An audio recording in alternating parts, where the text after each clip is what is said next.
शाम को चुनाव प्रचार खत्म होते ही प्रधानमंत्री कन्याकुमारी में अपनी ध्यान साधना शुरू कर देंगे, मगर उनका ध्यान कार्यक्रम शुरू होने से पहले उस पर सियासत शुरू हो गई है। ममता बनर्जी ने तो दो टूक कह दिया कि अगर प्रधानमंत्री का कार्यक्रम टीवी पर दिखाया गया तो वो चुनाव आयोग पहुंच जाएंगी, क्योंकि वो भी पीएम का प्रचार ही होगा।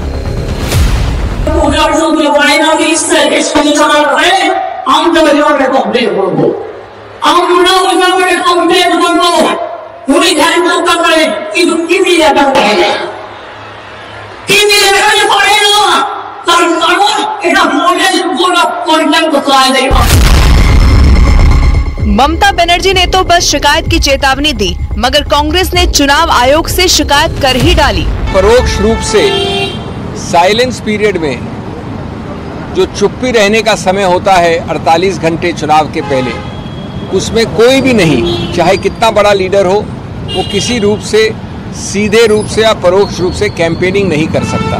कल शाम को 30 तारीख की शाम को शुरू करेंगे, जैसा कि घोषणा में आया है।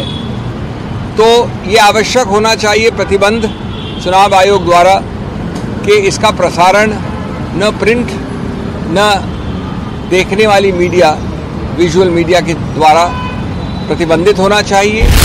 विपक्ष का कहना है कि अगर पीएम के कार्यक्रम का मीडिया में प्रसारण होता है तो उससे लोग प्रभावित होंगे। बहुत अच्छी बात है, जा रहे हैं। मैं तो समझती हूँ कि जाने की क्या जरूरत है, घर पे भी बैठ के अगर मेडिटेशन अगर आप कर सकते हैं, कोई भी मेडिटेशन कहीं भी कर सकता है, लेकिन उसका इतना प्रचार नहीं होता है, मैं समझती हूँ। तो ये अच्छी बात है और जाएं जहाँ जाना चाहिए। अब इतने अपशब्दों का आपने इस्तेमाल किया जैसा इस देश के इतिहास में कभी नहीं हुआ, और वो भी ध्यान करेंगे।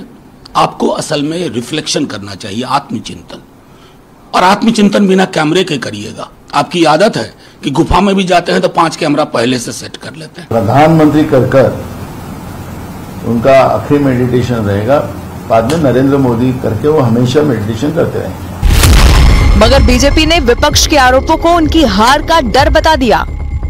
प्रधानमंत्री जी बोलते थे तब दिक्कत होती थी, भाई भाई भाई भाई भाई भाई चिल्लाने लगते थे, रोने लगते थे, त्राहिमाम मचा देते थे।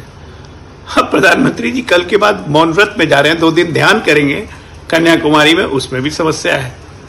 मतलब चुप रहना भी मोदी का इनको अंदर से थर्रा देता है, डरा देता है। चुनावी भाषणों से पहले ही माहौल गरमाया हुआ है और पीएम के ध्यान कार्यक्रम पर बीजेपी और विपक्ष एक बार फिर से आमने सामने आ गए हैं।